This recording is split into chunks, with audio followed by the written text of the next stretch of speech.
I'm sure it's not the first time you're hearing that The Division 2 is very similar to Ghost Recon Wildlands, and that's most likely true in terms of visuals, aesthetics, and certain aspects of the gameplay.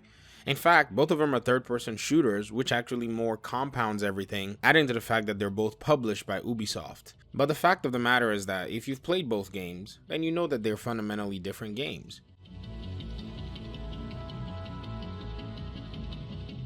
The lore of both games carries certain similarities, but on further examination, they're quite distinct. Ghost Recon Wildlands sets you and 3 other AI soldiers as a special unit of fighters who are sent into Bolivia to take down the Santa Blanca cartel.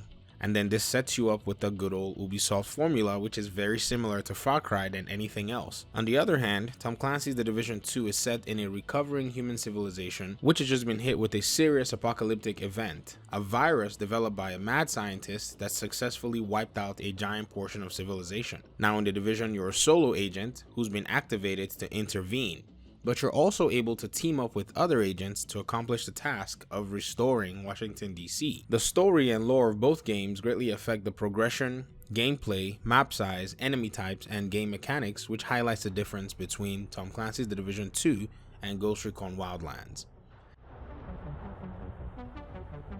This brings us immediately to the nature of both games. Ghost Recon Wildlands sets you up as an individual Spec Ops former soldier with an AI team of 3 soldiers who are at your command should you choose to play by yourself. But if you wish to play co-op, you can matchmake with up to 3 players to complete missions and run around the open world in a sandbox. The sandbox nature of Ghost Recon Wildlands differs from The Division 2 because of the nature of both games. Ghost Recon Wildlands is a tactical shooter, and Tom Clancy's The Division 2 is an RPG looter shooter. Even though the primary reason for the lore of both games is to take down enemy factions, establish strongholds, and strengthen civilian communities, The Division 2 sets itself apart with RPG elements. In The Division 2, XP and loot are at the heart of the entire game. There are loot items and XP and skill points in Ghost Recon Wildlands, but there is no RNG, or what we call a random number generator, which is a system that's built around the stats of your weapons, mods, and your gear. In Tom Clancy's The Division 2, your weapons, your weapon mods, and your gear sets all come in with randomly selected attributes and stats, whereas in Ghost Recon Wildlands, you are provided with loot items that have predefined gear stats. The way you use these looted items in combat differs in both games. For instance, if you loot a high-powered marksman rifle in Ghost Recon Wildlands, it may grant your weapon performance like weapon handling and such. Hence, carrying out a mission is based heavily on your methodology. Your approach and how you and your team of friends or enemy AI confront the enemies will be based heavily on how good your gear already is, the gear that you've looted that's predefined and handed to you. In stark contrast to this, a high-powered marksman rifle in The Division 2 will have stats and a set of unique attributes called weapon talents. These talents require you to be conscious about your build and your playstyle. Some weapon talents grant things like healing attributes to you, while some grant damage buffs. Some weapon talents also help with perks to enhance your skills as you're playing the game. So there's a lot more to think about in The Division 2 when you're getting your weapons and your gear. Another thing that would affect the way that you're actually playing is enemy types. So weapon talents, the kinds of weapons you use, and the talents and the attributes on your gear will make you be more conscious as you're approaching different enemy types in a game like The Division 2. A big misunderstanding of these two varying mechanics is central to the complaints that many gamers posit towards The Division 2, and that complaint is that the enemies are bullet sponges. When most players pick up Tom Clancy's The Division 2 and don't realize that they have to spend time investigating weapon and gear statistics or testing how they perform in combat, their first reasoning is to say they're bullet sponges in the game. This process of testing your gear and finding the best possible gear is what is referred to as min-maxing, something that's going to eat up a large portion of your time.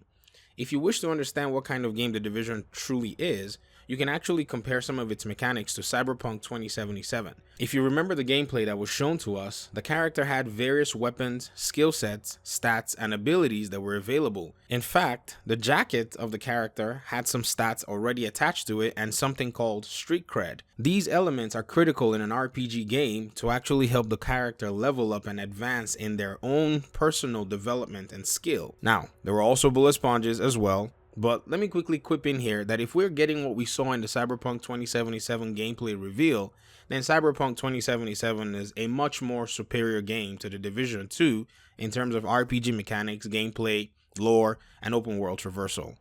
Enough said.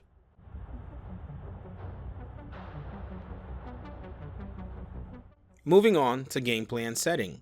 The gameplay of Ghost Recon Wildlands is set in an extensive open world with numerous ecosystems and topography at your disposal. You can traverse the map via air, land, and the waters. The Division 2 does not provide you such freedom. Even though there's an open world feel to the Division 2, you're limited to one city and specific locations and landmarks like safe houses, mission monuments, a base of operation, control points, and landmarks, and so on and so forth. Also, the Division 2 strongly encourages the use of cover.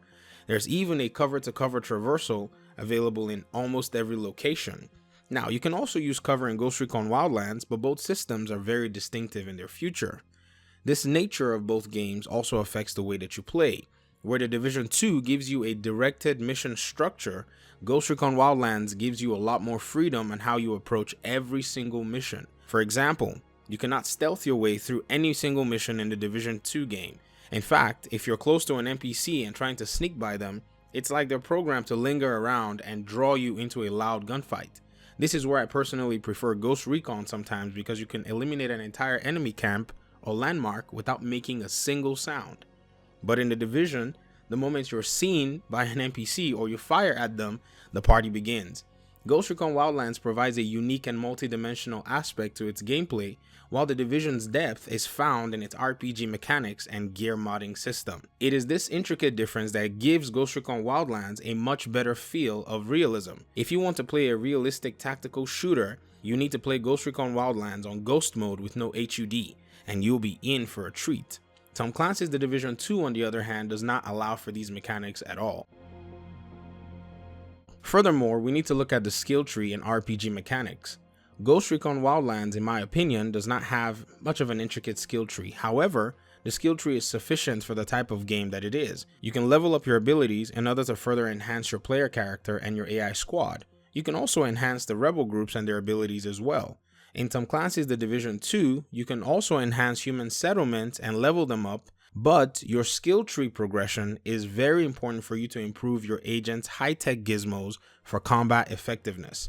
Furthermore, your tech, skills, weapons, and gear are influenced by other skills that we call perks, and all of these are intricately woven to make a very complex skill tree that you're going to spend time poring over, learning, and applying in your gameplay.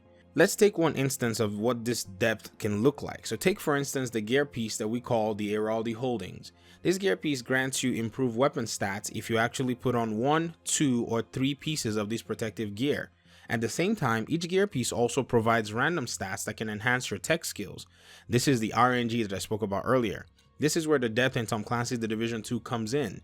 When people wonder why the Division players can play the same mission over and over again, it's because we're farming for the most specific and most improved version of the gear sets to get the combination of stats that you need to make your character much stronger in different ways and different possible combinations. In fact, it's funny to pit them side by side, because in the Division 2, you can probably spend an hour or two just min-maxing your build and making sure your stats all line up to make the perfect build for your playstyle, while the same amount of time you can spend in Ghost Recon Wildlands making headway and covering huge chunks of the map, taking down enemies and completing missions. Another aspect of both games is obviously the map. The map of Ghost Recon Wildlands is huge and is set to imitate Bolivia.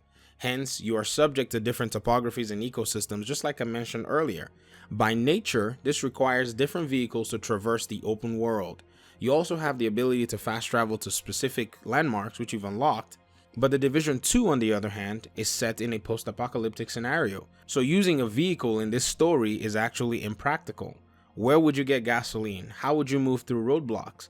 Ghost Recon Wildlands already affords you the resources of a drug cartel and the natives, so you can use speedboats, choppers, cars, motorbikes, and much more to make your way around this world, which provides for more playtime and much more of a fun sandbox experience. In fact, I would argue that if you need to chill and take it easy in an open world sandbox, Ghost Recon Wildlands is going to serve you very well.